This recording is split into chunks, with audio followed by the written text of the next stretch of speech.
Olá, aluno! Olá, aluna! Seja bem-vindo à nossa terceira aula de literatura comparada. Como vocês já me conhecem, sou o professor Lucas Toledo de Andrade e é um grande prazer estar nessa disciplina com vocês. Na aula de hoje, vamos estudar alguns tópicos da literatura de língua inglesa. Num primeiro momento, nós vimos a literatura comparada, um campo mais teórico. Num segundo momento, vimos as literaturas de língua francesa. Agora nós vamos ver as literaturas de língua inglesa, nesse terceiro momento.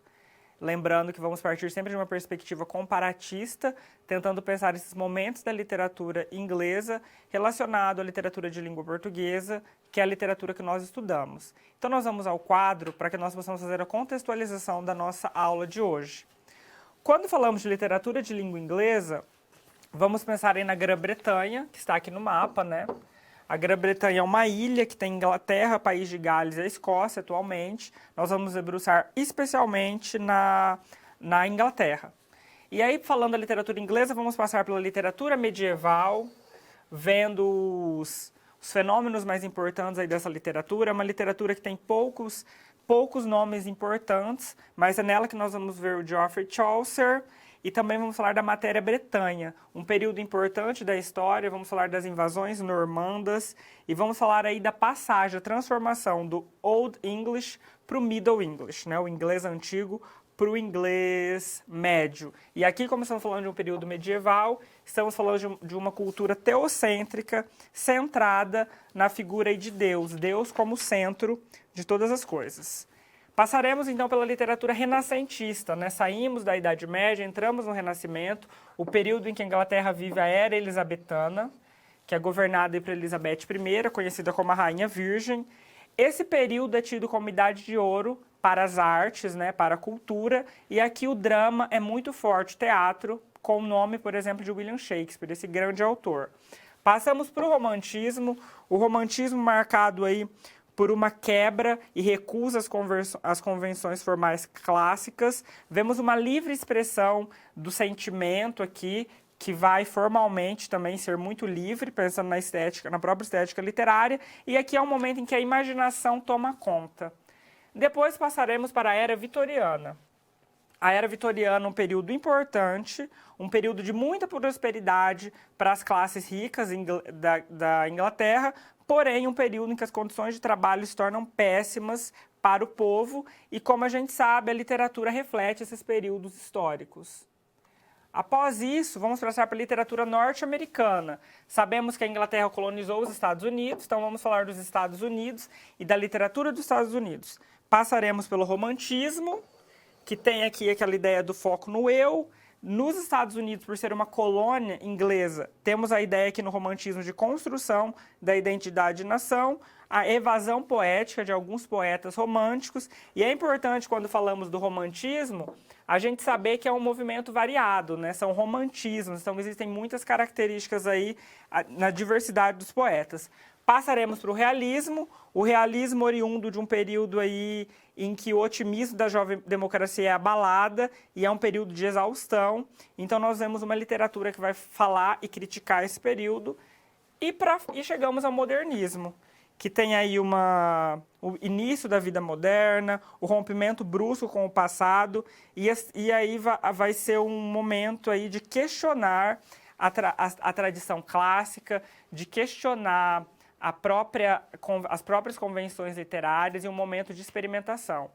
O modernismo na literatura norte-americana dos Estados Unidos. Agora nós vamos ver a literatura medieval inglesa, dando início, então. E na literatura medieval inglesa, quando falamos dela, vamos ao quadro, então, para que a gente possa ver, ó, a literatura medieval inglesa, e vamos já falar da matéria Bretanha. Lembram-se lá que na contextualização eu falei das invasões normandas. Os normandos invadem a Inglaterra nesse momento aqui, e é um momento, então, em que a língua francesa ela começa a participar da construção da língua inglesa. Então, temos a passagem do inglês antigo para o inglês médio, né? E aí uma língua nova que se forma, e a matéria Bretanha ela vem devido a essa invasão. Vamos ao quadro para que a gente possa ver sobre a matéria bretanha. Matéria bretanha é o nome dado às lendas, geralmente de origem celta, relacionadas à história da Bretanha. As principais narrativas desse conjunto de lendas referem-se à história do rei Arthur e dos cavaleiros da Távola Redonda. Com certeza, vocês aí, quando a gente fala do rei Arthur e dos cavaleiros da Távola Redonda, você se lembra, evidentemente, porque estamos falando da matéria bretanha, que chega...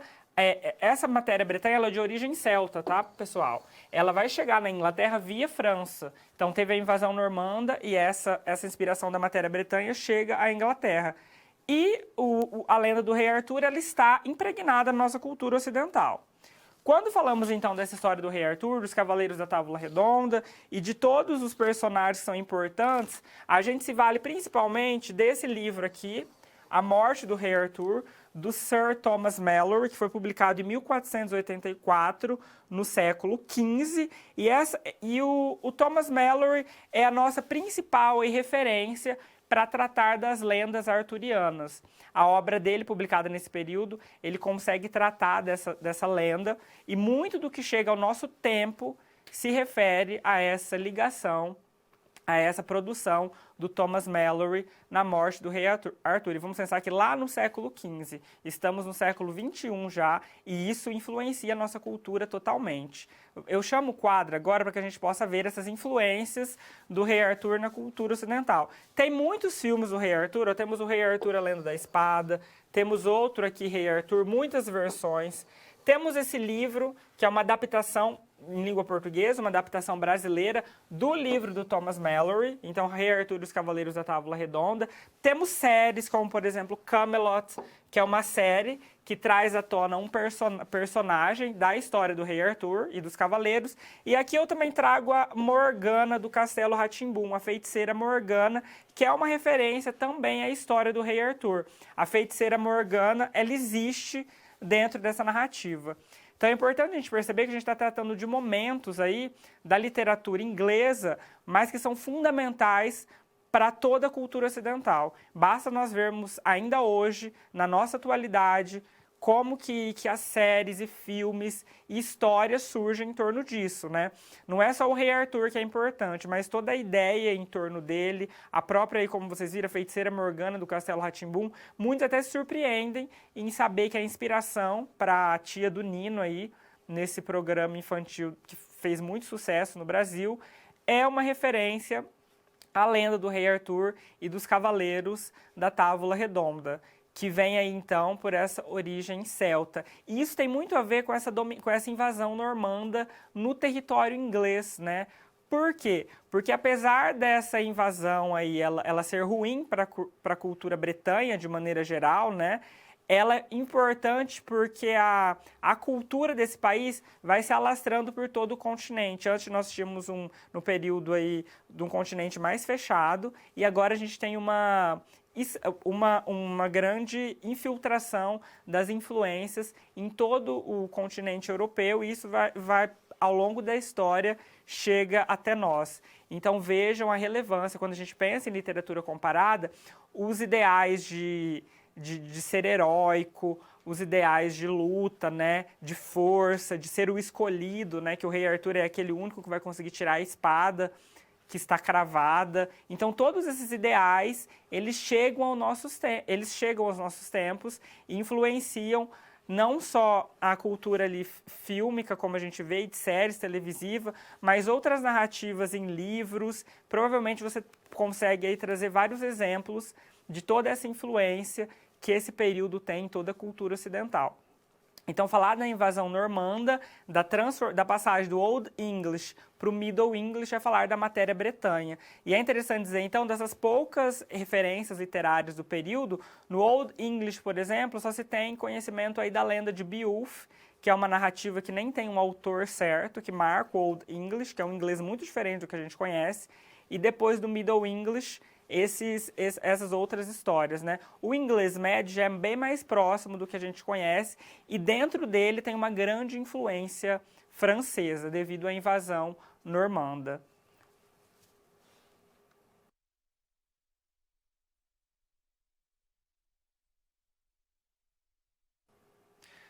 dando continuidade a...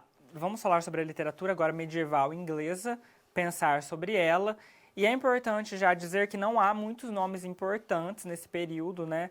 Além do Thomas Mallory, que faz a retomada da matéria Bretanha por meio da lenda do rei Arthur, nós temos um nome aí bastante interessante e que se torna fundamental para se pensar a literatura inglesa, que é o Geoffrey Chaucer. Então eu chamo o quadro para que a gente possa falar um pouquinho do Geoffrey Chaucer, que tem uma obra muito importante, fundamental para a literatura de língua inglesa, ainda no século XV, que é os Contos da Cantuária, né, em português, que é os Canterbury Tales. E aqui eu trago uma citação bastante interessante para que a gente possa começar já a pensar na importância do Chaucer. Os peregrinos e suas histórias, ao longo do poema, formarão um grande painel da sociedade inglesa da época, pois estarão representados desde o nobre até o camponês. Muitos serão apenas tipos, mas a maioria produtos da observação direta. Serão personagens vivos de grande individualidade, atestando uma mudança de ótica que nos autorizará a chamar Chaucer de o primeiro humanista inglês. Então aqui a gente já vê a importância do Chaucer como o primeiro humanista inglês por meio dos Canterbury Tales. Então é importante a gente já pensar na estrutura desse Contos da Cantuária e como acontece a observação direta do Chaucer, que vai trazer personagens muito bem descritos, né? O que faz com que ele seja chamado do primeiro humanista inglês. Então, a Inglaterra, a gente sabe que era no período aí medieval, Idade Média, a devoção das pessoas é muito grande. Então, esses peregrinos que estão indo para Canterbury, a Cantuária, para render homenagens a determinado santo, né? A um santo específico. E nesse trajeto, que era um trajeto longo, estamos falando de pessoas andando a cavalo, né? Um trajeto muito longo, eles paravam em algumas pousadas, né? Alguns estaleiros, a gente pode dizer. E nesses lugares, esses homens ficavam conversando, contando histórias. O Chaucer, ele observa de maneira direta isso, ele vive isso. E nesses Contos da Cantuária, ele vai trazer a história desses peregrinos. E é interessante dizer que é uma observação bastante atenta e detalhada. Então, ele vai olhar o homem inglês do mais alto escalão até o mais simples camponês de maneira bastante interessante, de maneira bastante detalhada. E aí a gente já consegue ver um painel, um retrato da Inglaterra desse período aí da Idade Média. Por isso Chaucer tem essa importância de criação literária para a formação já de um painel social. Vamos ao quadro para que a gente possa ler um trecho do prólogo geral dos Contos da Cantuária. Temos aqui então uma imagem que mostra mais ou menos como esses peregrinos iam no lombo de cavalos, de animais, e aí o Chaucer vai trazer. Para aproveitar o tempo da conversa, antes de dar ao conto início e pressa, é justo que eu lhes faça a descrição dos viajantes todos, e a impressão que tive de seus ares e trejeitos, e a posição que ocupam por direito, e tudo mais, do traje ao adereço, e por um cavalheiro então começo. Então já vejam aqui que ele já deixa bem claro que ele vai narrar isso bem detalhadamente, do traje ao adereço, os trejeitos e tudo mais. Com ele vinha um filho, um escudeiro, fogoso, apaixonado e aventureiro. Em seus cabelos balançavam cachos, não mais que uns 20 anos, eu acho. Era galante, médio na estatura, mais forte e de veloz desenvoltura. A cavalo em batalha já servira, em Flandres, em Artois e na Picardia. Façanhas teve algumas esmeradas, para agradar sua dama bem amada. Em rubras e alvas flores, como um prado, seu traje suntuoso era bordado. Cantava o dia inteiro como um gaio, alegre como um alegre mês de maio. Seu saio era de mangas bem bufantes, e cavalgava em ares triunfantes. Melodias bonitas burilava, escrevia, cantava e desenhava. Ardendo em seu amor de sol a sol, vivia insone como um roxinol. De resto era de suma cortesia, a mesa prestimoso ao pai servia. Percebam então a maneira como ele descreve esse cavaleiro de pouco mais de 20 anos. Ele descreve os cachos, os trejeitos, fala dessa paixão que esse rapaz tinha, que ele era aventureiro, que ele era apaixonado. Então percebam, aqui é um trecho, mas percebam que ao longo de todo os Contos da Cantuária vai haver esse aspecto humano trazido à tona, né? O homem visto em sua pluralidade, em sua diversidade e de maneira bastante detalhada. Por isso Chaucer é conhecido como o primeiro humanista inglês, e a obra dele é muito relevante para já fazer um painel histórico e social do homem medieval inglês. E agora vamos deixar o Chaucer de lado, vai ficar só aí na vontade de ler e conhecer, para falarmos sobre a literatura renascentista. Vamos ao quadro, então, para que a gente possa ver aqui que a gente já saiu, então, do período medieval, entramos no Renascimento, né? Já tem uma mudança então, do teocentrismo, vamos para o antropocentrismo, o homem como medida, né? Estamos falando de um período de transição. Aqui a gente tem a era elisabetana, Elizabeth I assume o trono inglês, é o início da dinastia Tudor, que marca o fim da Idade Média. A era elisabetana, como a gente pode chamar esse período renascentista, é um período muito rico, interessante para a Inglaterra, em termos de cultura, e é muito relevante aí, diversas artes surgem, por isso é chamado de Era de Ouro.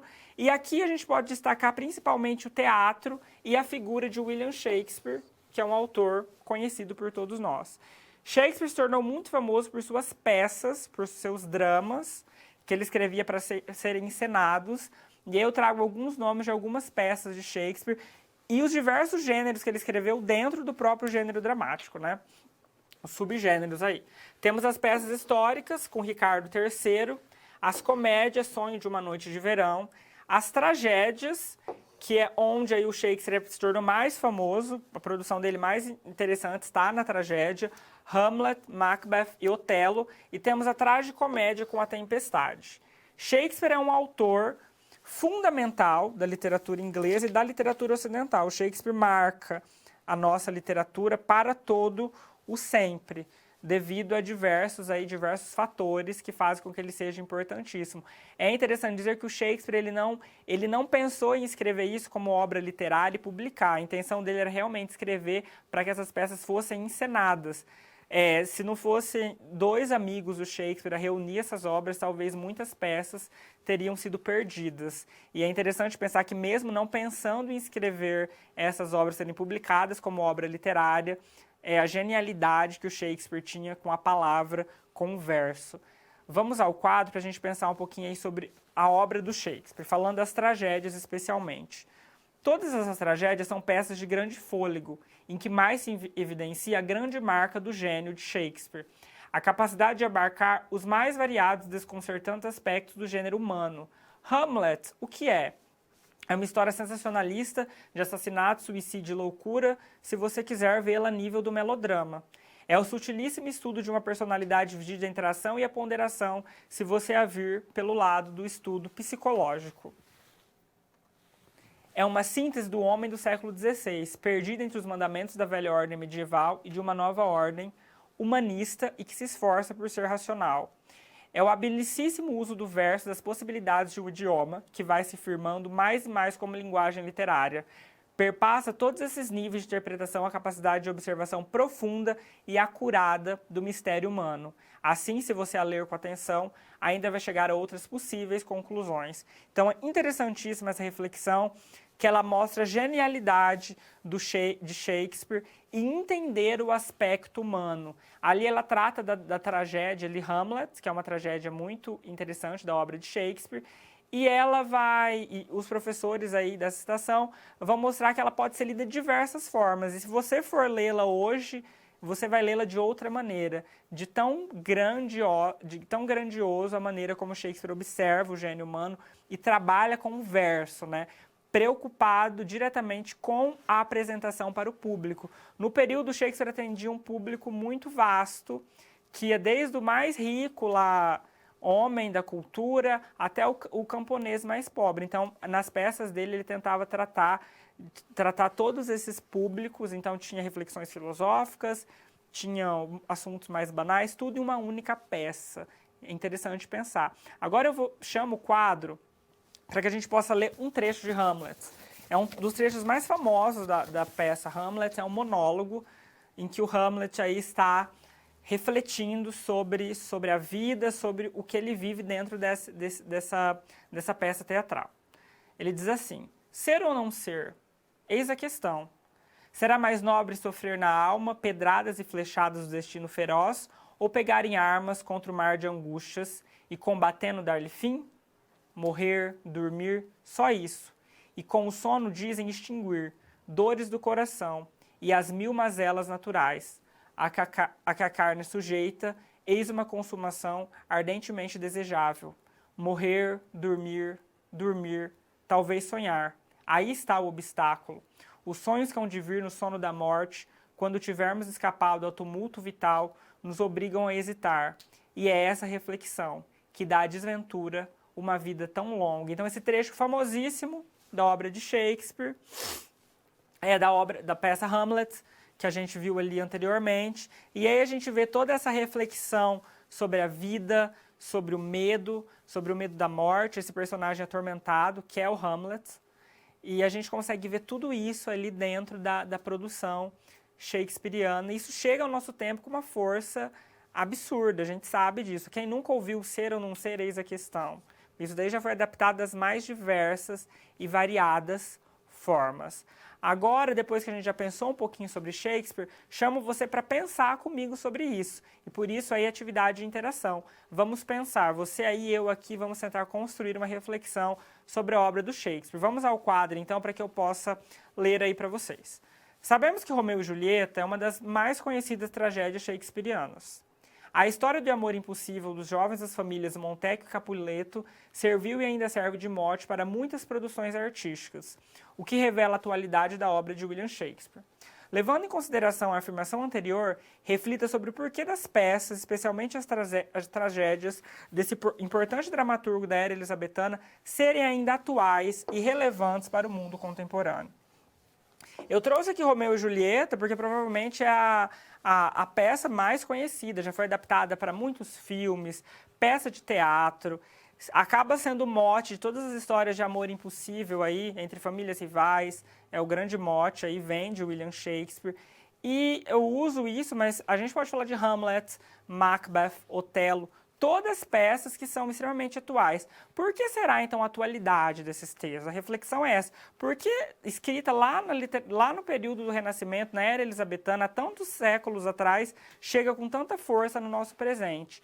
E aí, talvez, a resposta para isso é se valendo lá daquela citação anterior, porque o Shakespeare sabe analisar e olhar o aspecto humano, o mistério humano, o ser humano, a raiva, o ódio, a ira, o amor, a alucinação, são características não só do homem da era elizabetana e do homem renascentista, são características do ser humano também de hoje, da nossa atualidade. Então é possível, ao ler Shakespeare, se identificar com a obra dele, né? A história de Romeu e Julieta, que é um casal que morre aí de amor, mas que traz muitas reflexões aí sobre amor, sobre ódio, sobre vingança, são assuntos que fazem parte do nosso tempo presente, que fazem parte da nossa vida e por isso o Shakespeare é tão atual. A boa e grande literatura ela tem essa característica de ser universal, de transcender o espaço, né, sair lá da Inglaterra, do período do Renascimento e chega em todos os países, chega no Brasil de hoje, faz muito sentido. E é interessante dizer que no período que Shakespeare escrevia, não existia uma questão de originalidade. Tanto é que muitos dos enredos, como Romeu e Julieta, por exemplo, dizem que já existiam, né, e que Shakespeare simplesmente reproduz isso de uma outra maneira, lembrando que não existia lá uma ideia de plágio, nada disso. A gente está falando de um outro momento. Essa questão de originalidade chega depois do romantismo até nós. Porém, o Shakespeare conseguiu pegar esses enredos e transformar de uma maneira tão genial que essas obras se tornaram para sempre de William Shakespeare, que ele as reescreveu de maneira brilhante e conseguindo captar o mistério humano, conseguindo captar o ser humano em toda a sua força, em toda a sua potencialidade e grandeza, dos sentimentos mais nobres até os sentimentos mais vis. E isso é fundamental para que essa obra chegue atual até nós, por causa dessa característica que a gente fala quando fala de literatura, de universalidade. Ela é universal, porque ela transcende o espaço, transcende o tempo e provavelmente vai continuar durante muitos e muitos anos fazendo sentido.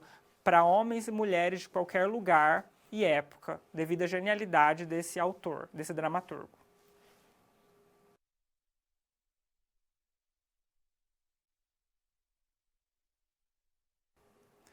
Vamos tratar agora do romantismo inglês e da literatura romântica inglesa, de alguns nomes importantes, de alguns poetas aí importantes e também prosadores. Vamos pensar um pouco sobre isso.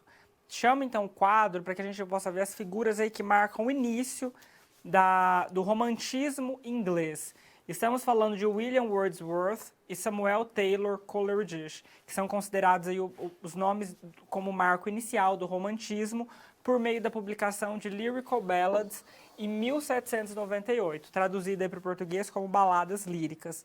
Então essa obra marca o início do romantismo inglês e traz dois poetas que são fundamentais para se pensar as características do romantismo. Gostaria de lembrar aí a ideia de que o romantismo se faz de muitas formas, né? Não existe um único romantismo, uma única característica romântica. Tanto é que a gente vai ver, até como os próprios William Wordsworth e o Coleridge, as obras deles, apesar de eles estarem ali junto na Lyrical Ballads, são obras diferentes. Quando falamos do Wordsworth, estamos falando aí de uma literatura que tem uma atitude admirável em relação à natureza. Então, aqui nele, mais à frente vamos ler um poema aí dele, o homem e a natureza se fundem formando um ser supremo, e o Deus supremo. E esse Deus não é o Deus do cristianismo, não é o Deus da religião. Estamos falando de um Deus aí que forma pelo próprio homem e pela própria natureza. E Deus deixa de ser aquela figura distante, longe, pois o próprio homem se torna Deus, né? Porque Deus está no cerne de tudo, né? É tudo. Já o Coleridge é um poeta que está voltado para o mistério e para o sobrenatural. Então, os textos dele vão se valer bastante disso, né? É como se ele dirigisse ao passado em nome do mistério e do maravilhoso. Podemos dar como exemplo aí a rima do Velho Marinheiro, que é um texto do Coleridge. Então, os dois aí são um pouco diferentes nesse sentido, porque enquanto um está mais preocupado com a natureza, com o comum aí da vida, o outro quer se voltar para o passado para recuperar o mistério antigo, para recuperar o mistério mesmo, sobrenatural. A poesia dele é recheada disso, do Coleridge. Agora vamos ao quadro para a gente ver alguns outros nomes importantes da poesia inglesa. Percebam que esses jovens aqui viveram pouco, né? Poucos anos. Podemos falar de William Blake, de Lord Byron, Percy Shelley e John Keats. Importantes nomes aí do romantismo inglês. Agora eu convido você para a gente ler um trecho de um poema do William Wordsworth. É um poema interessante, em que a gente vai poder tratar dessas características aí que eu tratei quando falei das Lyrical Ballads. É importante dizer aqui que ao longo da leitura a gente já vai fazendo a análise aí desse poema. Então temos ode, prenúncios de imortalidade recolhidos da mais tenra infância. Importante dizer que a infância para o Wordsworth tem uma importância grande, porque segundo ele, na infância, o indivíduo não está corrompido pela sociedade.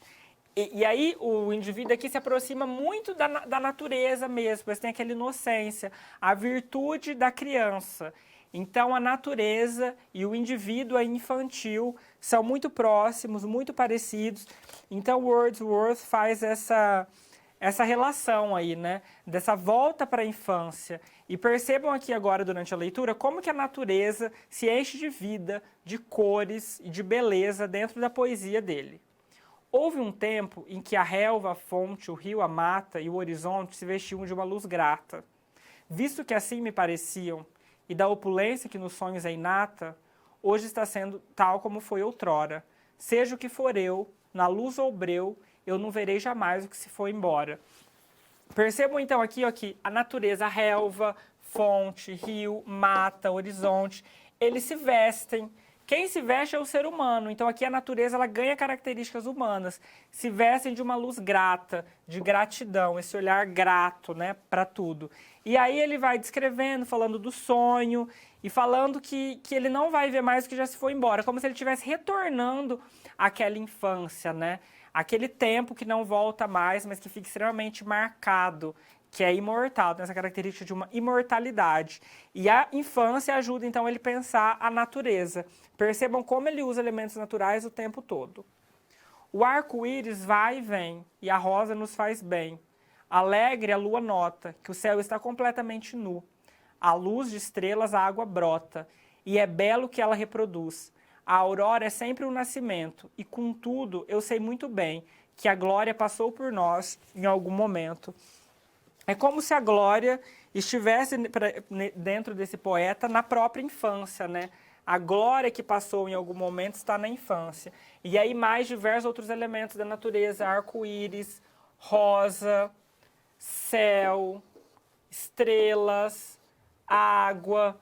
Percebam como ele vai criando um ambiente aí natural, misturado com a infância, a luz do céu, das estrelas a água brota, essa questão da aurora como um nascimento. E ele fala que ele sabe que a glória passou por algum momento. Então é como se fosse que na infância é uma metáfora, é a própria infância, um momento de glória, em que tudo é lindo, em que tudo é belo e maravilhoso. Então a gente vê essa captação que o Wordsworth traz do dia a dia, e percebam aí durante a própria leitura o frescor que essa natureza tem, né? Ela é tão fresca e tão inocente quanto a criança. Tudo se conversa, a relva, o céu, a água, o arco-íris, tudo ali se mistura e se torna uma coisa só, nessa captação da vida natural. E agora eu vou convidar você para a gente ler um outro poema, e esse outro poema já vai mostrar aí as características diferentes do romantismo. Não vamos tratar de todos os poetas, mas eu trouxe o Wordsworth para a gente ver essa característica da poesia dele, da inocência, da natureza. E agora eu trago o Lord Byron para a gente ver como difere bastante, né, os romantismos. E eles estão no mesmo período, estão dentro da mesma escola estética que é o romantismo. Vamos ao quadro, então, para que a gente possa ler o texto do Lord Byron, que já começa com um título totalmente diferente do que aquele lá que traz a infância, né? É uma taça feita de crânio humano. Não recues de mim, não foi-se o espírito. Em mim verás, pobre caveira fria, único crânio que ao invés dos vivos só derrama alegria. Vivi, amei, bebi qual tu. Na morte arrancaram da terra os ossos meus. Não me insultes, empina-me, que a larva tem beijos mais sombrios que os teus. Mais vale guardar o sumo da parreira do que ao verme do chão ser pasto vil. Taça, levar dos deuses a bebida, que o pasto do réptil. Então a gente vê aqui muitas coisas mórbidas. Caveira fria, né? Crânio. A questão de beber, a questão da bebida está muito forte dentro do Lord Byron. É muito relevante aqui pensar na questão da bebida, né? Dessa vida aí que vive, bebe, ama, vive uma vida totalmente desajustada, falando bastante da morte. Vamos dar continuidade à leitura então do poema. Que este vaso onde o espírito brilhava, vá nos outros o espírito acender. Aí, quando um crânio já não tem mais cérebro, podeis de vinho o encher. Bebe enquanto ainda é tempo, uma outra raça, quando tu e os teus fordes fossos, pode do abraço te livrar da terra, e ébria, folgando, profanar teus ossos. E por que não? Se no correr da vida, tanto mal, tanta dor aí repousa? É bom, fugindo da podridão do lado, servir na morte, enfim, para alguma coisa. Os poetas, como aqui o Lord Byron, dessa geração aí do mal do século, o Lord Byron vai influenciar muito a segunda geração romântica brasileira, eles buscam, então, a morte como uma fuga para a vida, né? A morte serve para alguma coisa, é uma fuga para a vida, que é esse sofrimento. Veja a imagem aqui do crânio vazio servindo como taça para beber vinho. Então a gente vê um romantismo muito diferente entre o Wordsworth e o Byron. Se a poesia lá do Wordsworth, ela está recheada de imagens coloridas, bonitas, né? De uma infância, da natureza, aqui no Byron a gente tem totalmente o oposto. A gente tem a morte, a fuga da vida, o mal do século mesmo.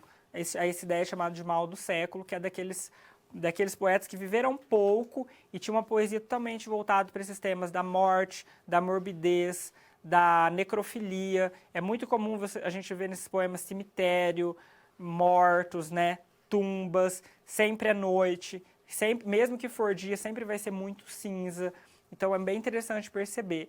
E é relevante falar que o Byron, ele não fez tanto sucesso na Inglaterra. Ele faz sucesso por toda a Europa e na Inglaterra ele não faz muito sucesso, não é muito reconhecido naquele momento. Agora então a gente vai partir para um confrontamento comparatista próprio da nossa aula de literatura comparada. Vamos então fazer uma relação entre literatura de língua inglesa e literatura brasileira. Vamos ao quadro então para que a gente possa pensar sobre isso. Leia atentamente o trecho do poema de Álvares de Azevedo, presente em A Lira dos 20 Anos, e reflita sobre a seguinte afirmação. Para Cândido, Antônio Cândido é um grande crítico literário brasileiro. Ele fala que, para ele, Álvares de Azevedo buscou byronizar parte de sua obra. Além disso, é válido dizer que a poesia de Lord Byron influenciou a produção romântica brasileira, em especial a chamada segunda geração do romantismo do Brasil. A gente acabou de ler lá o Lord Byron, né? A taça, o crânio que ia servir como uma taça, a gente viu. E aí o Antônio Cândido fala que o Álvares de Azevedo, que é um autor nosso da segunda geração romântica, buscou byronizar a sua poesia. Então agora eu vou convidar você para a gente ler um trecho para tentar entender por que será que o Antônio Cândido fala isso. Então trago aqui um trecho de um poema do Álvares de Azevedo, brasileiro, um poeta nosso da segunda geração romântica. Vagabundo. Eat, drink and love. What can the rest avail us? Byron, Dom Juan. Já perceba aqui que ele começa o poema usando um trecho que está no Dom Juan do Byron, né? Eu durmo e vivo ao sol como um cigano, fumando meu cigarro vaporoso. Nas noites de verão namoro estrelas. Sou pobre, sou mendigo e sou ditoso. Ando roto, sem bolso nem dinheiro, mas tenho na viola uma riqueza. Canto à lua de noite serenatas, e quem vive de amor não tem pobreza. Não invejo ninguém, nem ouço raiva, nas cavernas do peito sufocante. Quando a noite na treve me se entornam os reflexos do baile fascinante. Namoro e sou feliz nos meus amores, sou garboso e rapaz. Uma criada abrasada de amor por um soneto, já um beijo me deu subindo a escada. 8 dias lá vão que ando cismando, na donzela que ali de fronte mora. Ela, ao ver-me sorrir tão docemente, desconfio que a moça me namora. Então a gente leu um trecho do Álvares de Azevedo. E por que será que, a partir desse trecho, por que será que o Cândido diz que o Álvares de Azevedo buscou byronizar a sua produção? A gente já tem claro no início do poema uma referência ao Lord Byron, falando aí eat, drink and love, né? Coma, beba e ame, que é do que a vida é feita. Então essa busca de uma evasão da vida, viver tudo como se fosse morrer amanhã, porque esses poetas eles sempre estão muito próximos, a ideia de morte está muito próxima deles. Esse trecho do Álvares de Azevedo não tem uma conotação tão mórbida quanto lá o da taça feita de crânio do Byron. Mas a ideia toda de evocação aí da vida, de viver até as últimas consequências, está muito clara. Então o eu lírico se intitula como um vagabundo, que ele vive, bebe, vive, ama, bebe, vive aí sem se preocupar com a morte, porque a morte, na verdade, é uma fuga para a vida. E ele vive aí cantando para a noite, cantando para a lua em serenatas. Isso é uma característica bem boêmia dessa geração. A gente vê lá no poema do Byron a ideia de beber vinho, né? Aqui a gente também vê muita fala aí de quem bebe, né? A boemia, as noitadas e as mulheres. No Byron não chega a aparecer naquele que a gente lê, mas sempre tem um amor aí, né? Uma própria característica de um período dessa segunda geração romântica, que é aquele amor sofrido, o amor levado até as últimas consequências.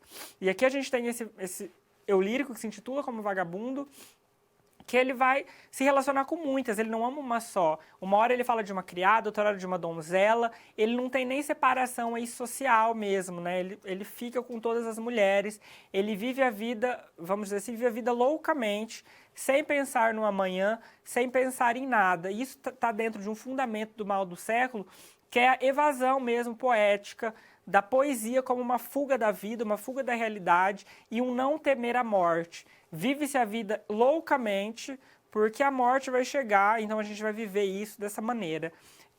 Então é interessante dizer, o Cândido fala que o Álvares de Azevedo byronizou, a sua produção usa esse termo byronizar, porque ele leu o Byron, não é à toa que ele usa lá no início do poema uma citação do Dom Juan, que é uma obra famosíssima do Lord Byron, e a partir disso ele vai construir a sua produção. Evidentemente, o Álvares de Azevedo tem outros momentos, mas tem muito disso. Em Noite na Taverna, por exemplo, do Álvares de Azevedo, a característica de morbidez do Byron é muito forte. Então a gente vê como que o Lord Byron influenciou muito a nossa segunda geração romântica.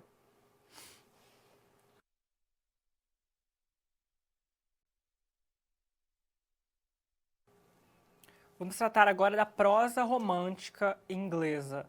Quando a gente fala de prosa romântica, estamos tratando do gênero romance, né? Do romance enquanto um gênero. Então, vamos falar do romance inglês, que está dentro da era, então, vitoriana.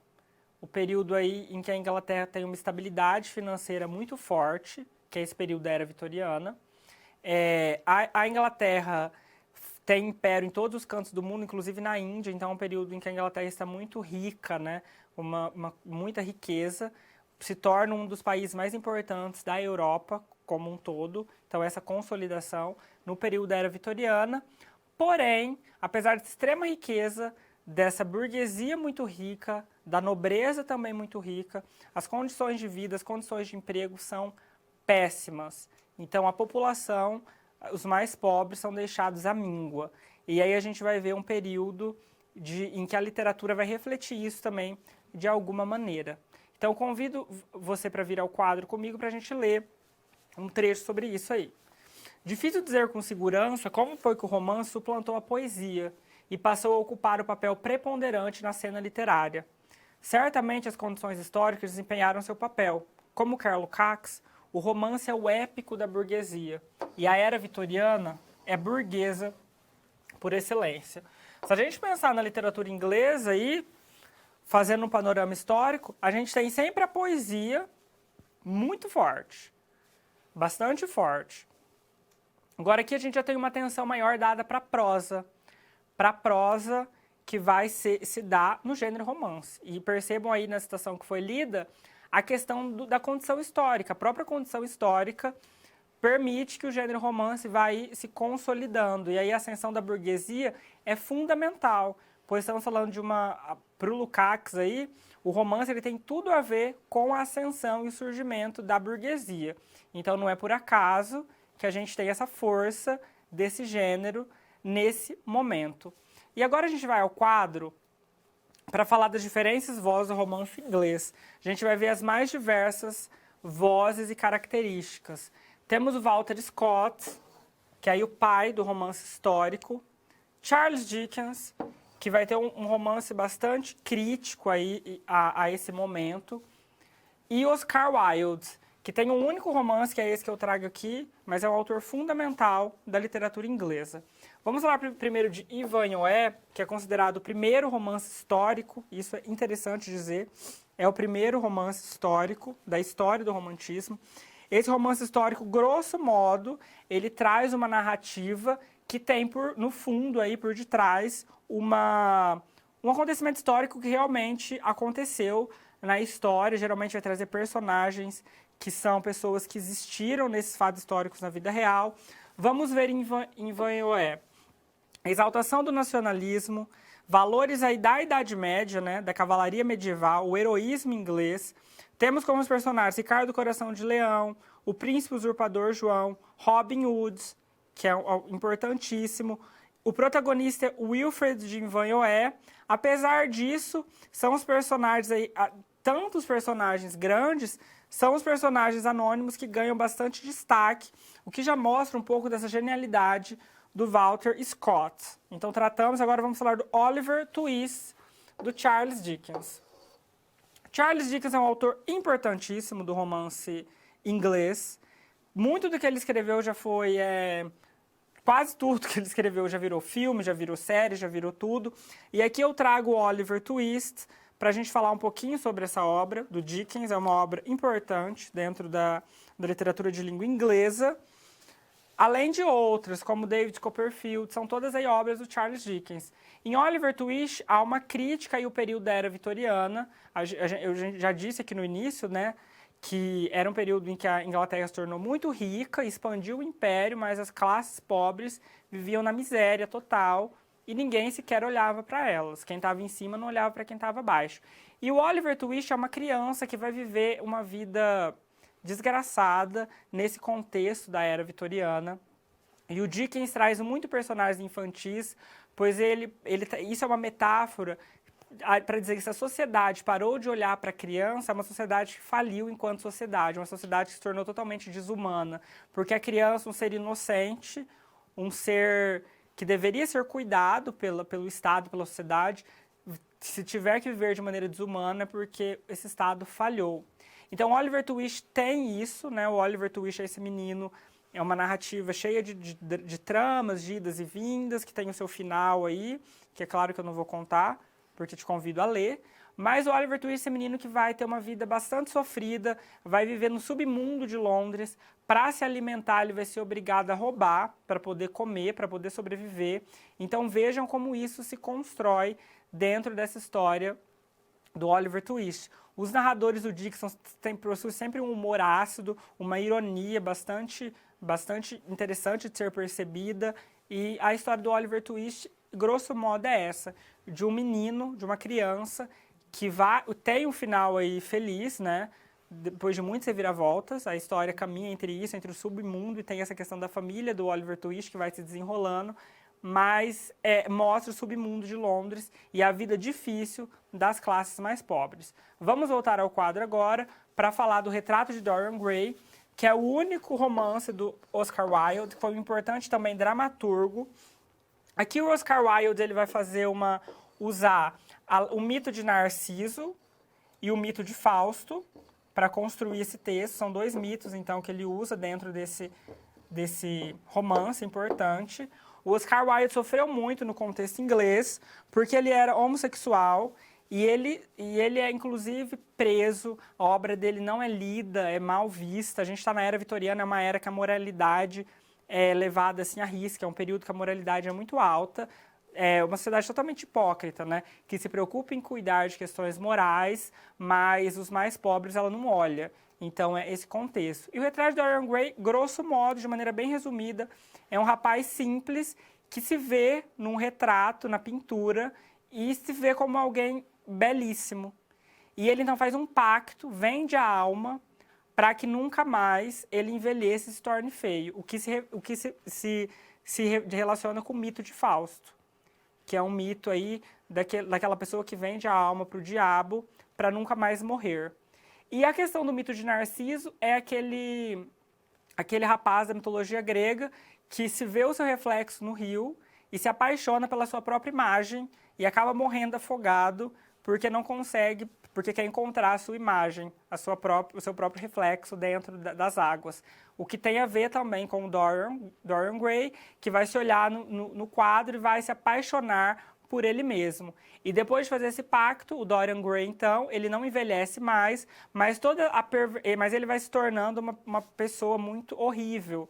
Tanto é que esse texto ele é visto também como um texto de terror, né, de horror, porque quando você lê, você vê que esse personagem vai se tornando perverso, a vida dele vai se tornando uma vida horrível, porque ele vendeu a alma, e ao invés de aparecer nele, tudo começa a aparecer no quadro. Então o quadro se deforma, o quadro vai se destruindo, virando um monstro, na verdade, em relação ao próprio Dorian Gray. Então, algumas vozes, vocês vejam a diversidade desses romances.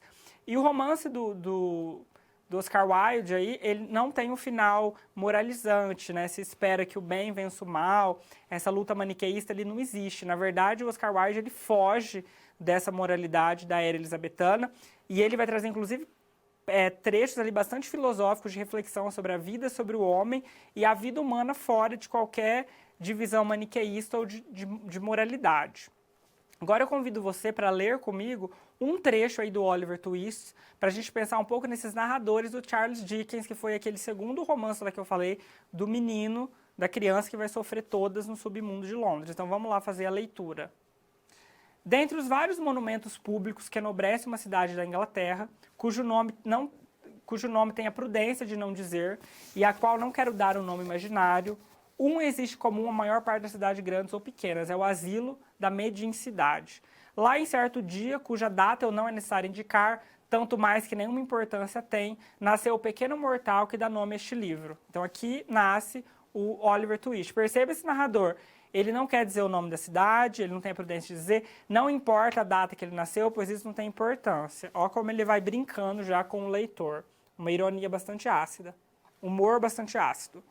Muito tempo depois de ter o cirurgião dos pobres da paróquia introduzindo o pequeno Oliver neste vale de lágrimas, então pensa aí o mundo da Inglaterra como um vale de lágrimas, ainda se duvidava se a pobre criança viveria ou não. Se sucumbisse, é mais que provável que essas memórias nunca aparecessem, ou então ocupariam poucas páginas, e deste modo teria o inapreciável mérito de ser o modelo de biografia mais curioso e exato que nenhum país e nenhuma época produziu. Ainda que eu não esteja disposto a sustentar que seja extraordinário favor da fortuna nascer a gente num asilo de mendigos, posso afirmar que nas circunstâncias atuais era o melhor que podia acontecer a Oliver. Então ele fala, a Oliver Twist, né? Ele fala, apesar que nascer num asilo de mendigo em um lugar pobre não é uma coisa muito boa, mas na atual circunstância das coisas, mostrando já esse país aí que não olha para os pobres, era o melhor que podia acontecer ao menino Oliver. Então, ao longo de todo o texto, há essa ironia, esse tratamento bastante irônico, humorado, para as situações que vão acontecendo, para esse menino que nasce, aí, como ele diz, num vale de lágrimas. É bem interessante essa percepção que ele tem. E agora eu convido você, então, pensando nesse romance inglês, nessa prosa romântica, para a gente fazer algumas relações comparatistas aí, tentar pensar em alguns romances. Então, eu vou chamar o quadro para que a gente possa ver esses romances históricos. Então, os três aqui a gente já sabe que é romances históricos. Ivanhoé, que eu já disse lá atrás, já contei a historinha esse livro do Walter Scott. Temos o Eurico Presbítero, que é um romance do Alexandre Herculano, um romance histórico português, daí de Portugal mesmo. E temos o Guarani, que é um romance brasileiro do nosso José de Alencar. Um romance que se encaixa na primeira fase do romantismo brasileiro, aquela fase chamada de indianista, né? É um romance que está aí na primeira, então, fase do romantismo, no século XIX, inclusive foi publicado como folhetim. Qual reflexão nós podemos fazer entre essas três histórias, né? Vamos partir aqui do Guarani, da nossa obra, para poder pensar as outras. Quando falamos de romances históricos, estamos falando de textos que trazem como fundo aí fatos e acontecimentos históricos, personagens muito parecidos com personagens reais, inclusive, às vezes, nomes de personagens reais. No Ivanhoé, a gente está falando aí de um período aí de guerras, né, medievais, o cavaleiro medieval, a característica heróica inglês. No Eurico Presbítero, estamos falando de guerras aí da Península Ibérica. E no Guarani, a gente está falando do período aí de colonização do Brasil, do encontro entre o Peri, que é um índio, e a Ceci, que é uma europeia. E segundo o Alencar, desse encontro aí surge o Brasil miscigenado, uma história cheia de indas e vindas, publicada como folhetim, imagina, para prender a atenção do público, de tudo acontece. A relação que a gente pode fazer é bastante interessante, olhando pela perspectiva da literatura comparada, é como, por exemplo, o José de Alencar transforma o índio brasileiro muito próximo ao cavaleiro medieval europeu. Então, o cavaleiro lá do Ivanhoé, o cavaleiro inglês heróico, inglês. O Eurico Presbítero, né, que vai virar um cavaleiro também ali, que vai lutar naquela guerra, vai fazer muitas façanhas, muita coragem, atos heróicos. O Peri, ele vai ter essa semelhança com o cavaleiro inglês europeu, provavelmente fruto do período histórico e fruto das leituras do próprio José de Alencar. Tanto um romance quanto o outro busca mostrar a fundação da nação, o nacionalismo e as marcas do herói nacional. É o momento de tratar das nacionalidades, e para ser uma nação tem que ter um herói. Então, por isso o Alencar olha de modo muito idealizado para esse índio, que deixa de ser o índio brasileiro para se tornar um cavaleiro medieval europeu. A Índia também brasileira, lá em Iracema, ela vira uma princesa europeia, deixa de ser índia. As próprias paisagens, que são totalmente exóticas na narrativa alencariana, são paisagens que semelham muito à paisagem europeia.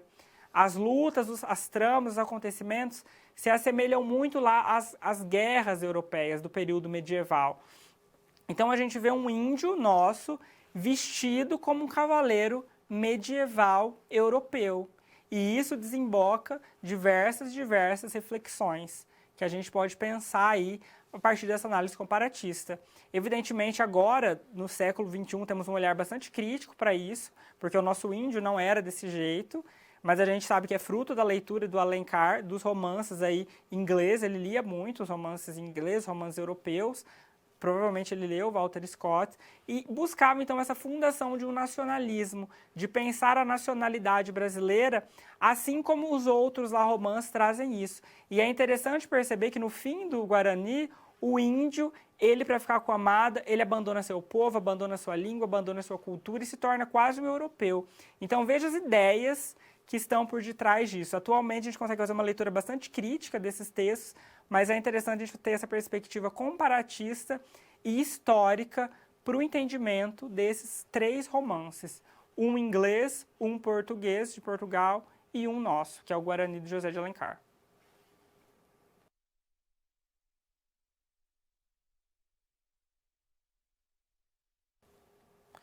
Então agora convido você, aluno, para que a gente possa falar da literatura norte-americana. Literatura norte-americana de língua inglesa, então a ascensão dessa literatura norte-americana de língua inglesa, que tem diversas influências. Vamos então começar vendo os poetas românticos norte-americanos. Então vamos ao quadro para que a gente possa ver esses poetas. Alguns poetas e também prosadores, né? Aí na matéria de poesia temos o Walt Whitman e a Emily Dickinson. Walt Whitman com uma poesia aí, o épico do homem comum, uma defesa da democracia e do poder do povo, lembrando que os Estados Unidos foi colônia inglesa durante muito tempo, então essa nação que está se formando, o Walt Whitman vai falar dessa democracia, e um poema bastante, como a gente está falando de romantismo, fuga das convenções clássicas, fuga das regras métricas. O Walt Whitman ele vai trazer essa necessidade de uma nova forma poética para tratar de um novo homem. Inclusive, na época, ele não é compreendido, ele faz vários prefácios para ver se a poesia dele é compreendida, mas devido a toda linguagem, novas novidades que ele traz, ele só vai ser entendido muito tempo depois, assim como a própria Emily Dickinson. O Walt Whitman, depois, ele vai encantar os simbolistas franceses, e a Emily Dickinson ela foi desconhecida em vida, ninguém conheceu a obra dela em vida, era uma mulher naquele período, vivia só em casa. Então, ela não pertencia aos círculos literários, não foi conhecida em vida. Ela tinha uma obra com uma gramática própria, ela criou uma gramática própria e tinha uma poesia fragmentada e magística, ao contrário do Walt Whitman, que buscava uma poesia e que era uma poesia da totalidade, o épico do homem comum. A Emily Dickinson era uma poesia fragmentada e magística, que só foi, gente, ser vista e reconhecida pelos modernistas, lá no século XX. Então percebam aí como ambos poetas antecipam tendências que a gente vai ver lá nos simbolistas, lá nos modernistas, né? E agora eu vou falar do Edgar Allan Poe, que é muito conhecido.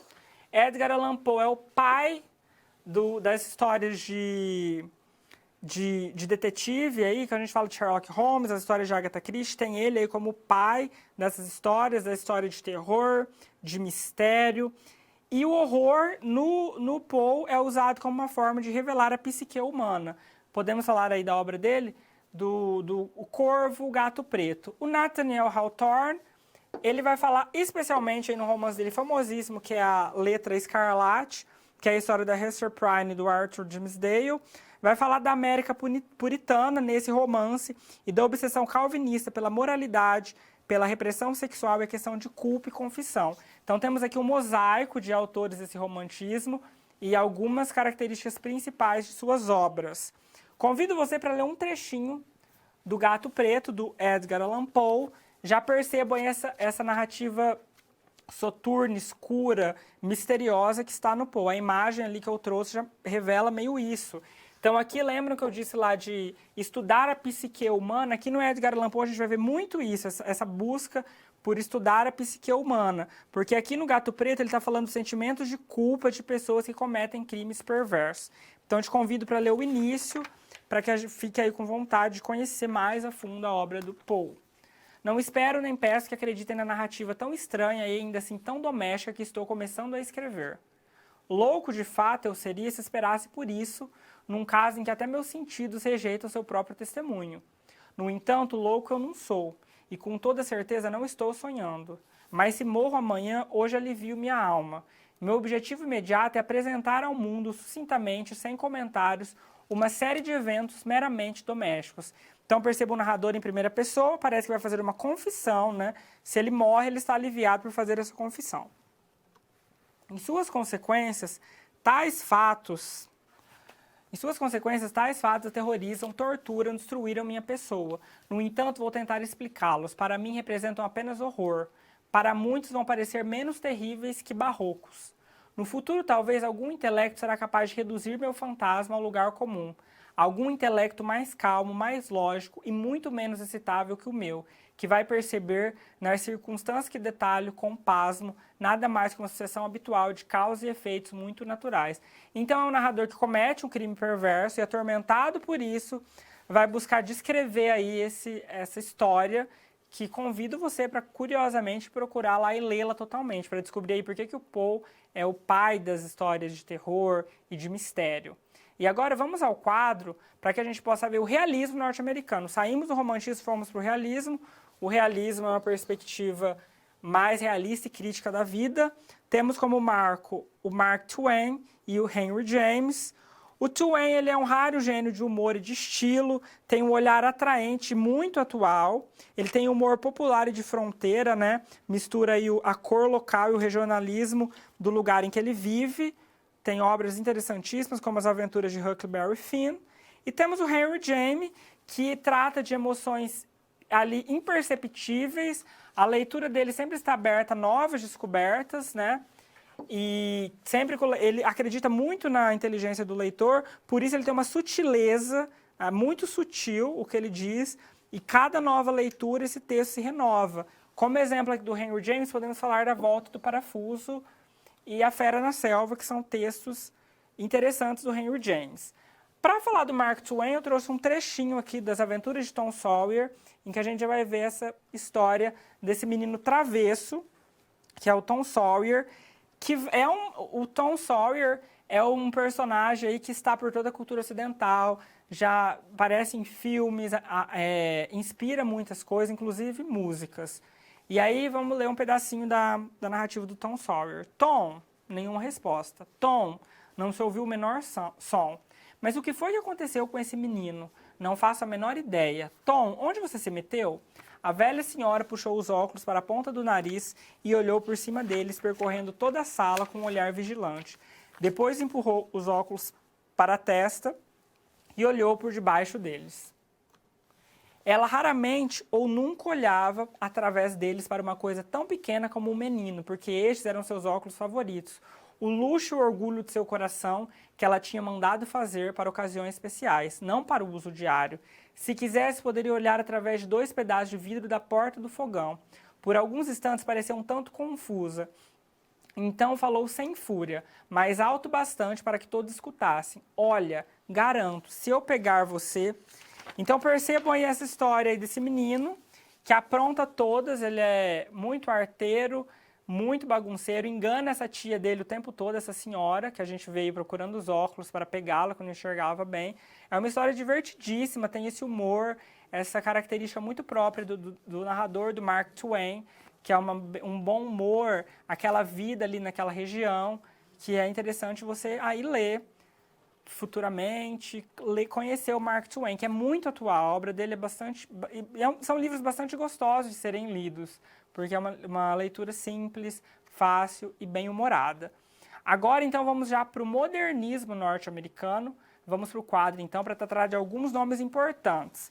Temos o Fitzgerald, importante nome do modernismo norte-americano, como é um prosador fantástico. A obra dele mais importante, aí, talvez que é um marco na cultura ocidental, é o Grande Gatsby, que é uma história muito bem escrita e muito bem estruturada, um enredo assim aparentemente simples, mas que na sua composição e no como é feito, é muito bem feito, é interessantíssimo.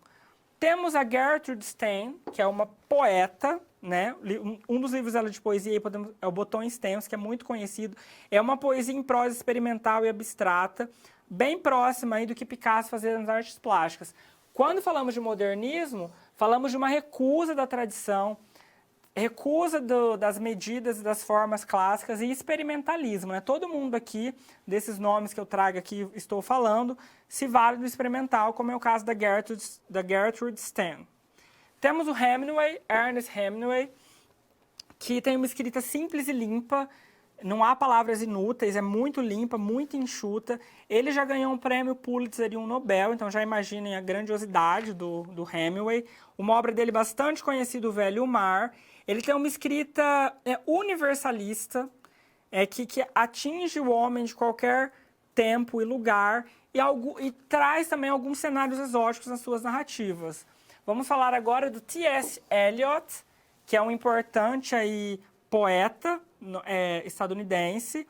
Terra Devastada é um dos seus poemas muito famosos. Ele também foi um importantíssimo crítico literário e dramaturgo. Então, a poesia iconoclasta. E para fechar, o Ezra Pound, que é o pai aí do imagismo, dos líderes do movimento imagismo. Ele tem laços importantes entre os Estados Unidos e a Grã-Bretanha, e ele tem uma poesia altamente visual. E sua obra aí maior são os cantos. Interessante observar isso nesses poetas. E todos eles, a gente está falando de modernismo, estamos falando da influência também da Europa, das vanguardas históricas. Então, tudo isso aí está alimentado de maneira bastante interessante. Trago, então, um trecho do Terra Devastada, do T.S. Eliot, para que a gente possa discutir aqui um pouquinho. Importante dizer, apesar do T.S. Eliot ser um estadunidense, aqui ele está falando do contexto pós-guerra, da Primeira Guerra Mundial da Europa. E a Terra Inútil aqui, que são várias traduções, tem Terra Devastada, Terra Inútil, Terra Infértil. Em inglês wasteland, né? E essa palavra waste, ela permite várias traduções. Que raízes se agarram, que ramos se entrelaçam nestes destroços pedregosos? Filho do homem não poderás dizê-lo nem mesmo imaginá-lo, pois conheces apenas um amontoado de imagens quebradas onde o sol bate. A árvore morta não dá abrigo, o grilo não dá trégua, e a pedra seca nenhum murmúrio de água. E há somente sombra debaixo dessa rocha rubra. Vem para a sombra desta rocha rubra e vou mostrar-te uma coisa que não é nem a tua sombra de manhã avançando atrás de ti, nem a tua sombra ao cair da tarde erguendo-se ao teu encontro. Vou fazer-te medo com um punhado de pó. Vejam essas imagens, essas cenas que ele cria. O T.S. Eliot é um importante dramaturgo. E essa terra infértil e seca e devastada do pós-guerra, né? O homem é quase um zumbi andando em um lugar que não tem vida, que não tem nada. Vamos ao quadro agora para a gente falar sobre o romance social norte-americano com nomes importantes. Temos o John Steinbeck, que é um autor de um livro, por exemplo, como Ratos e Homens. Ele já ganhou um Pulitzer e também um Nobel de Literatura. E como a gente está falando de romance social, todos eles têm uma preocupação social. O Steinbeck, a gente pode falar de uma preocupação bastante forte com os trabalhadores do campo, né, durante o período aí da Grande Depressão. O Steinbeck tem uma vida ligada a esses trabalhadores do campo, então ele traz isso. Toni Morrison e Ralph Ellison, Toni Morrison também vencedora de um Nobel, são autores afro-estadunidenses e trazem a questão do negro, do racismo no universo estadunidense. Trouxe para vocês, então, um trecho do livro Amada, de Toni Morrison. Não tem uma casa no país que não esteja recheada até o teto com a tristeza de algum morto. Sorte nossa que a fantasma é um bebê. O espírito do meu marido poderia baixar aqui? Ou do seu? Nem me fale. Sorte sua. Ainda tem 3 sobrando. 3 puxando suas saias e só uma infernizando do outro lado. Agradeça. Por que não agradece? Eu tive 8. Um por um foram para longe de mim. 4 levados, 4 perseguidos, e todos acham que assombrando a casa de alguém para o mal. Então a Toni Morrison vai usar do assombro e do terror para falar das mazelas e do sofrimento do negro estadunidense. Essa história é de uma mãe que mata a filha degolada, a filha é um bebê, para não dá-la ao senhor de escravos. Uma escrava que foge, né, uma escravizada que foge e que mata a filha para não entregar para o senhor de escravo. E esse bebê volta para assombrar a casa e aí vai ser uma rememoração de todo o período da escravidão, da vida daquela mulher. Esse bebê chama Amada, por isso o título do livro. Então perceba a questão social muito forte na Toni Morrison. Vamos então para o quadro, para que a gente possa ver a importância do Faulkner, da narrativa do início do século XX, a gente viu todos, e aqui a gente vai falar do William Faulkner, que foi um importante prosador. E aí a gente vai falar das discussões estéticas e temáticas, que a literatura ela se faz de tema, mas também de estética, como se constrói. E aí, esteticamente, estamos falando do retorno de personagens em épocas diferentes, que é uma característica que está no Balzac, por exemplo, francês, e do fluxo de consciência, que vai aparecer no Proust, no James Joyce, na Virginia Woolf e até na nossa brasileira Clarice Lispector. E questões temáticas, ele vai falar das relações raciais, inclusive sendo um estopim para aquilo que a Toni Morrison vai trazer lá no Amada, em outros textos dela, e vai caminhar entre modo de ser do século XIX, lá dos Estados Unidos do século XIX, ao lado do vanguardismo do século XX. Ele tem um estilo barroco, muito paradoxal, e exigente, sentenças longas e repletas de subordinações complicadas, e traz as diferentes vozes inclusive marginalizadas que não apareciam no texto, vão surgir no texto do Faulkner, que vai influenciar aí a produção de muitos autores. Esse experimentalismo, essas características estéticas aparecem muito dos autores para além aí do século XX, chegando até os nossos tempos.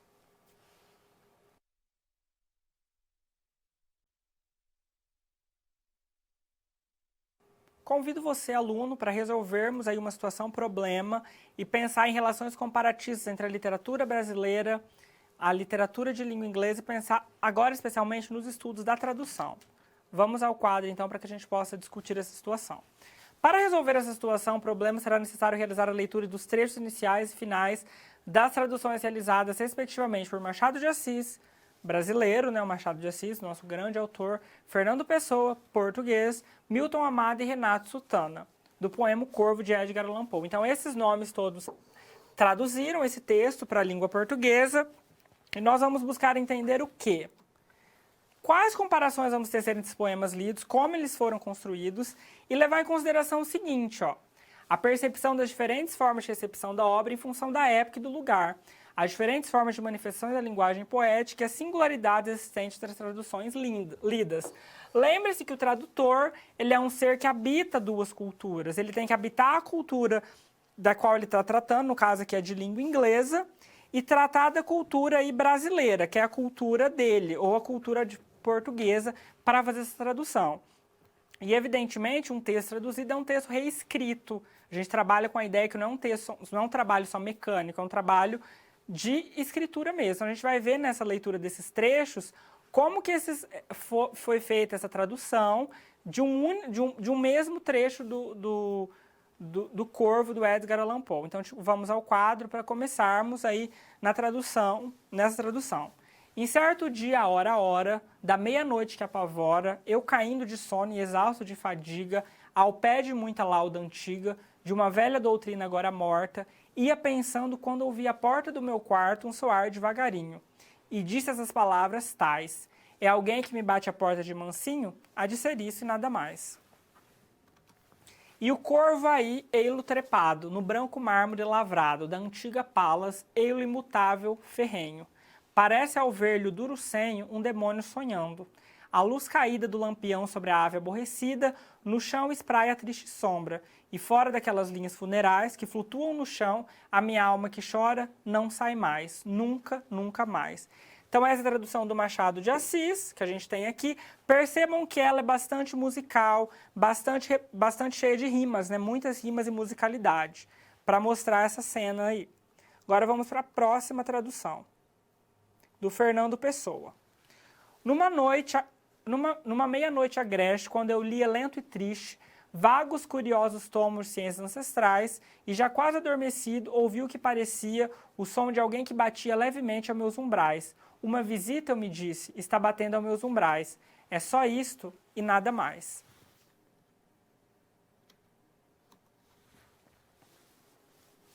E o corvo na noite infinda está ainda, no alvo busto de Atena que há por sobre os meus umbrais. Seu olhar tem a medonha cor de um demônio que sonha, e a luz lança-lhe a tristonha sombra no chão, a mais e mais. E a minha alma dessa sombra que no chão há mais e mais, libertar-se-á nunca mais. Aqui a gente já vê no Pessoa menos aí rimas, né? É diferente, e percebam que o nunca mais está em todos, o nunca mais é uma marca do Corvo. A ideia do nevermore, nevermore, é musicalmente importante esse nunca mais, que é o nevermore em inglês. Próxima tradução, do Milton Amado. Foi uma vez eu refletia, à meia-noite erme sombria, a ler doutrinas de outro tempo em curiosíssimos manuais, e exausto, quase adormecido, ouvi de súbito um ruído, tal qual se houvesse alguém batido à minha porta devagar.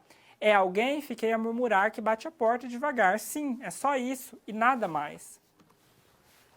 E lá ficou hirto, sombrio, ainda hoje o vejo, horas a fio, sobre o alvo busto de Minerva, inerte, sempre meus umbrais. No seu olhar medonho e enorme, o anjo do mal em sonhos dorme, e a luz da lâmpada disforme atira ao chão a sua sombra. Nela que ondula sobre a alfombra está minha alma, e presa à sombra não há de erguer-se aí, nunca mais. O nunca mais e o nada mais sempre aí parecendo, né? Percebam que tem marcas que não mudam. Última tradução, então, do Renato Sutana. Era meia-noite fria e eu, débil e exausto, li alguns volumes de vagos saberes primordiais. E já quase a adormecer, ouvi lá fora um bater, como de alguém a querer atravessar os meus portais. É um visitante que intenta atravessar meus portais, pensei. Isto e nada mais. Percebo nada mais e o nunca mais lá do final, que estão em todas as traduções. E o corvo não foi embora. Lá ficou, lá se demora, pousado no busto branco de Pallas sobre os umbrais. Com a aparência tristonha de algum demônio que sonha, e a luz no piso desenha seus contornos fantasmais, e eis que perdida minha alma dos contornos fantasmais se livrará nunca mais. Então, esse transtorno fantasmal aí, esse horror que esse corvo traz, fica na vida daquele sujeito para sempre, por isso a ideia do nunca mais, do nevermore. Percebam como que as traduções mudam. É claro que o cerne da história não se modifica, continua o mesmo, mas cada autor que vai traduzir vai trazer a sua marca, né? Se é um Machado de Assis, um Fernando Pessoa, que são grandes autores, tem marcas ali que são deixadas, marcas de estilo. Então percebam aí como a tradução não é um labor mecânico, não é uma máquina não pode traduzir, né? Então a obra se renova, um novo autor, é um texto reescrito, que se difere, respeita a obra original, evidentemente, mas vai se adaptando a essa subjetividade desse autor, que está marcada por determinado contexto histórico e também por determinada período, né? Tempo. Machado de Assis está num século, outro está em outro e assim vai. Agora convido então para a gente fazer relembrar, aqui no quadro vamos relembrar de algumas coisas que a gente viu na aula de hoje. Então vamos aí, vimos a literatura inglesa lá da Inglaterra, partimos da Idade Média, falamos da matéria Bretanha e da história do rei Arthur, que influencia a cultura ocidental, falamos do Geoffrey Chaucer, o primeiro humanista aí, inglês, nos contos da Cantuária. Passamos pelo Renascimento, então saímos da Idade Média, entramos no Renascimento, a Era Elizabetana, Rainha Elizabeth, início da dinastia Tudor, fim da Idade Média, uma produção cultural rica. E aqui a gente dá ênfase para o drama, para o teatro, e temos como figura primordial Shakespeare, cuja obra universal se atualiza e chega aos nossos tempos. Passamos também pelos poetas e ficcionistas do romantismo inglês, Wordsworth, Coleridge, Lord Byron, vimos vários desses poetas, e também depois passamos pelos ficcionistas, pelos prosadores aí da literatura de língua inglesa. Mark Twain, temos também o Walter Scott e diversos outros nomes importantes aí da literatura de língua inglesa. Falei o Mark Twain, gente, o Mark Twain ele é da norte-americana, não é aqui, tá? Aqui a gente tem que falar do Walter Scott, que é um nome importante aí da prosa, Charles Dickens também. Literatura norte-americana, então, agora. Falamos do romantismo americano, passamos por vários poetas e prosadores, né, do romantismo norte-americano, Edgar Allan Poe, Walt Whitman, Nathaniel Hawthorne, Emily Dickinson. Depois, então, fomos para o realismo norte-americano e falamos aí sim do Mark Twain, do Henry James, da produção deles, como que ela lida com aquele momento. E aí, nesse momento, adentramos o modernismo norte-americano, com muitos nomes importantes, fundamentais na ideia de experimentação artística própria aí do modernismo. Fitzgerald, T.S. Eliot, Gertrude Stein. E aí também falamos aqui do romance social, né?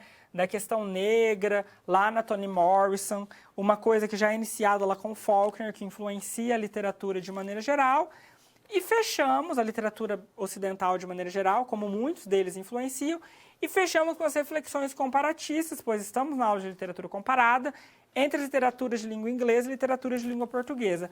Fizemos isso durante vários momentos, em vários blocos.